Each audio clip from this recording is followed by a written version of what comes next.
mačiau apie sakiškų alų. Kartais jo čia būna ant krano, šitam bare jis visą laiką būna ir buteliuose. O sakiškų alus, kas yra maža alaus darykla netoli Vilniaus. Esam dviese, aš ir Linas, viso labo 2 žmonės visoj kaip ir alaus daryklui. Ir koncentruojamės į mažom partijom verdamą įdomų alų. Ir iš visų alaus stilių šiandieną pasirinkom savo 3 rūgščius alus, kadangi jie tokie pakankamai vaisiški ir gaivinami, jau ateina pavasaris, tai norėtųsi šiek tiek daugiau apie tai pakalbėti. Galų gale nelabai kas Lietuvoje apie tuos rūgščius alus ir kalba. Tai mes kadangi daug kur tą savo koją statom pirmieji, įkišam į tą tarpdurį, tai ir su rūgščiais alum taip pat viskas irgi prasidėjo. Mums tiesiog tas pasirodė įdomu, mes padarėm 1 rūgštų alų, jisai pakankamai buvo gerai sutiktas, tada 2 rūgštų ir šiandien pristatinėjom 3 rūgštų. Tai gal iš esmės pradėkim nuo to, ką jūs dabar geriat. Matau, kad Linas dalina šviesų pasiflorinį alų. Tai iš esmės yra jauniausias, šviežiausias sakiškių alus.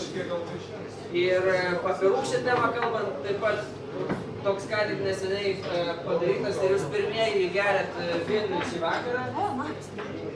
Tai yra labai švelniai rūgštus, žiūrint, jeigu žiūrėtumėm į rūgštinę kažkokią skalę, iš tų 3 mūsų rūgščių alų šitas yra pats švelniausias. Ir antrinės fermentacijos metu įdėjom pasiflorų vaisius. Taip pat yra šiek tiek lengvai sausai apiniuotas tokiais labai vaisiškas citros apiniais ir viso labo 3,5 alkoholio tūrio procentų. Tai tikiuosi kol kas, kad patinka ir čia, kaip ir minėjau, yra pats lengviausias ir mažiausiai rūgštus iš 3 rūgščiųjų, tai gal bus tokia gera vakaro įžanga. Šiek tiek gal daugiau norėtųsi apie rūgštinimo procesą papasakoti, kadangi tai nėra toks jau plačiai Lietuvoje žinomas visiems alaus gamybos kažkoks tai metodas. To alaus rūgštinimo yra kelios galimybės. Mes rinkomės vokišką stilistiką. Iš esmės yra žinoma jinai daugiausia Berliner Weisse, rūgštaus berlinietiško kvetinio alaus stiliuje ir Leipzigo Gioza. Tai yra irgi šviesus rūgštus alus, truputį sūrstelės. Alaus rūgštumą mums padeda pasiekti laktinę fermentaciją, kuri trunka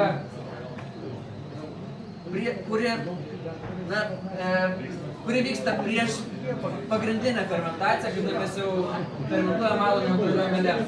Tos rūgštinės fermentacijos metu tiesiog laktobacillusas arba bakterija, kuri yra plačiai naudojama pienininkystės pramonėje, iš esmės taip iš pieno atsiranda jogurtas, jinai tiesiog aluje esančias, alaus mėsoje esančias saldžias medžiagas verčia laktinę rūgštim ir taip krenta alaus pH-as ir gaunasi tokia lengva rūgštelė. Tai kalbant apie pačią pienininkystės temą ir laktinę fermentaciją ir jogurtus, tai kai mes ruošėmės šitam renginiui, kažkaip galvojom, pakalbėsim apie alus, duosim kažką paragauti, bet atėjo kovo 8, aš sėdėjau Bravore, galvojau apie moters dieną, Lietuva sužinojo, kad Kęstutis Pūkas ieško padėjėjos ir man kilo tokia mintis, kad kažkaip reikėtų gal truputį plačiau tą laktinę fermentaciją nušviesti ir pristatyti kažkokius dar produktus su jie susijusius. Tai grįžtant prie to paties jogurto. Man kilo idėja pagaminti jogurtą iš sakiškio alaus rūgštinės kultūros, kuria mes rūgštinam tą savo alaus mėsą.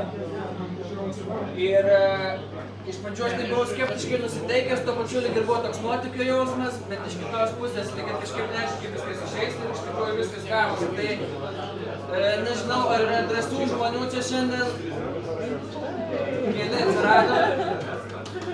Tai kol jūs geriat tą pirmą rūgštų alų su pasiflorais, tada Linas panašios mažus samplus sakiškių jogurto pagaminto iš esmės iš pigiausio iki pieno ir sakiškių laktinės kultūros, kurią mes rūgštinam savo alus.